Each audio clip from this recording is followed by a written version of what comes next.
in the incident of clash outside the Legislative Assembly between supporters of NCP Sharad Pawar faction, leader Jitendra Awadh and BJP MLA Gopichand Padalkar, BJP Cabinet Minister Nitish Rane has accused NCP MLA Jitendra Awadh of assaulting a journalist outside the Legislative Assembly. A video posted by Rane shows Awadh talking to UBT leader Ambadas Danve while a journalist films the scene. Now, during that recording, Awadh is seen striking the journalist's hand to stop him from filming. Rane condemned the attack as an assault on the fourth pillar of democracy of journalism inside the assembly premises. He called the incident a serious attempt to suppress democratic voices and stated that Awadh's actions insult both the law and democratic values.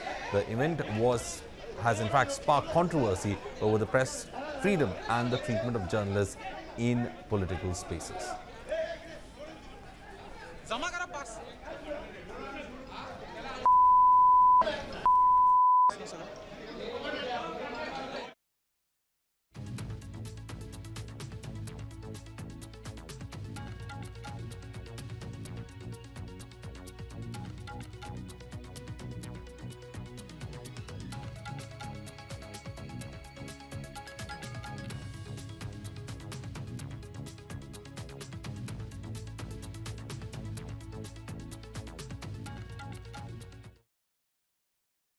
Is in fact seen hitting the phone and asking the journalist not to film at the time.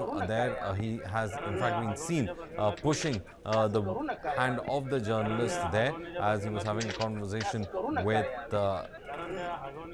Shiv Sena UBT member, and this was in fact tweeted out by Nitish Rane from the BJP, saying that a journalist was stopped from going ahead and recording the event. Rane in fact condemned the attack as an assault on the fourth pillar of democracy. He called the incident a serious attempt to suppress democratic voices and stated that Awadh's actions insult both the law and democratic values.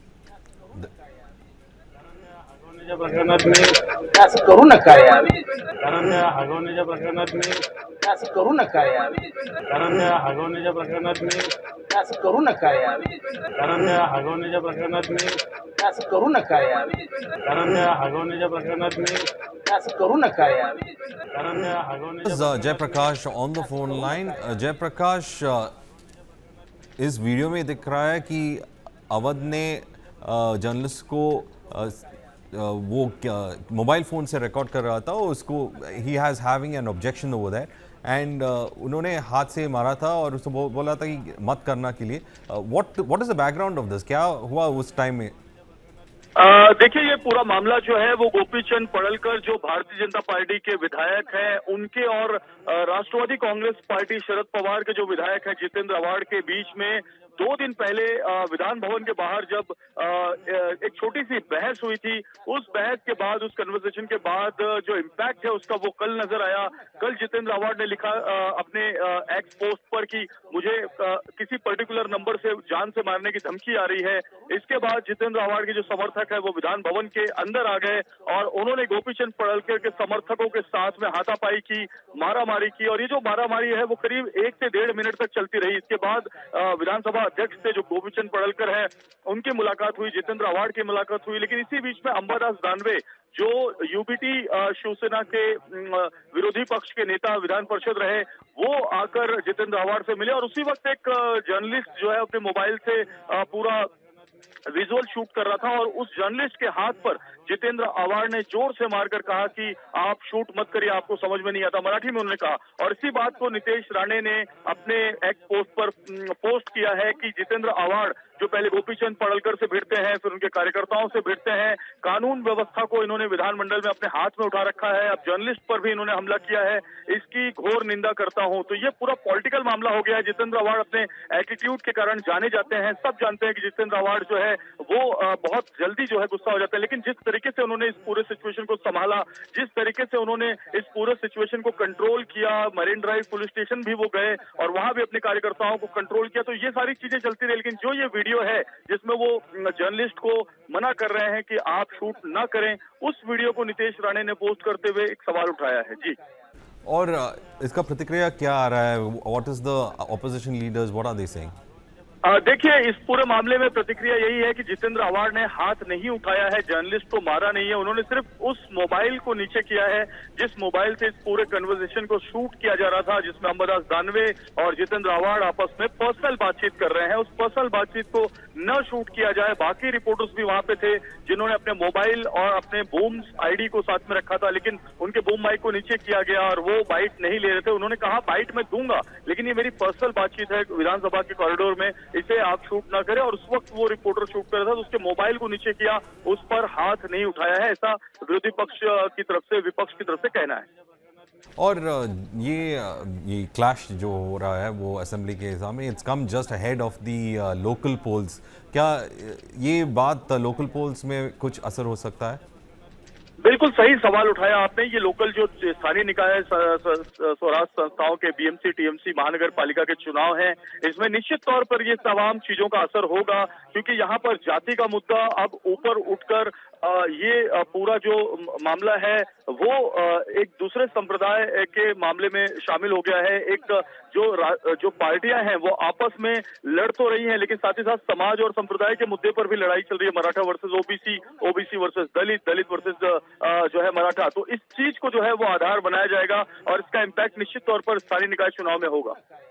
और how is it BJP ने इसको ये मुद्दा ले चुका है, और क्या इसके ऊपर कुछ एक्शन हो सकता है? क्या असेंबली में ये इस डिस्कशन के लिए आ सकता है कि क्या हुआ असेंबली में, और ये जर्नलिस्ट का ये to stop this journalist from going head and covering, will that also be brought? Because अब तो this becomes a huge issue within the assembly itself, so assembly का डिसिप्लिन के ऊपर ये सवाल उठता भी है। बिल्कुल बिल्कुल, और इसीलिए आपको मैं बताऊं, अपडेट करूं, ब्रेकिंग न्यूज की तौर पर मैं आपको बताऊं कि येलो कार्ड से जो एक दिन के मेहमान वहां पर आते थे, जो विजिटर्स आते थे, उन पर रोक लगा दी गई है। हालांकि आज असेंबली का आखिरी दिन है, लेकिन फिर भी ये रोक आने वाले जो सत्र है, असेंबली सेशंस हैं, उसमें जरूर ये विंटर सेशन में दिखाई देगा इसका असर। और दूसरी इंपॉर्टेंट बात मैं आपको बताऊं कि असेंबली के अंदर विधान सभा के अध्यक्ष और विधान परिषद के अध्यक्ष, दोनों स्पीकर को, यानी राम शिंदे और राहुल नार्वेकर, दोनों को ये बात बता दी गई है दोनों पक्षों की तरफ से। तो इस मामले में जो आखिरी निर्णय है वो अब स्पीकर लेंगे, लेकिन जो कॉरिडोर के अंदर पत्रकार जाके शूट करते हैं वहां पर जरूर पाबंदी लगेगी। ये बिल्कुल सही कहा आपने। Jayaprakash, for in fact giving all those details. My colleague there in fact saying that at the moment the yellow cards which were given for the visitors to the assembly, it has been discontinued, especially after the ruckus that has been happening around the assembly and the situation that has emerged.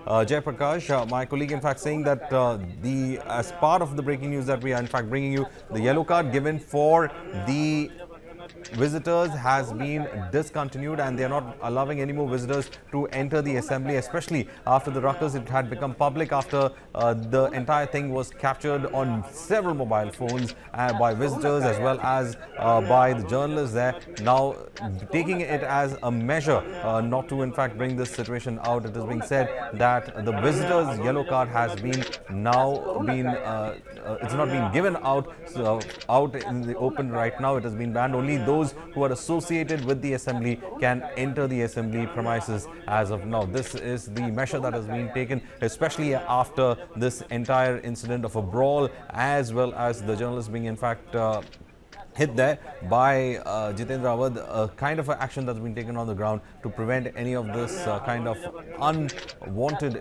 incidents being highlighted. We have this story coming in that the yellow card that was given to the visitors, it has been withdrawn and it's not being issued as of now.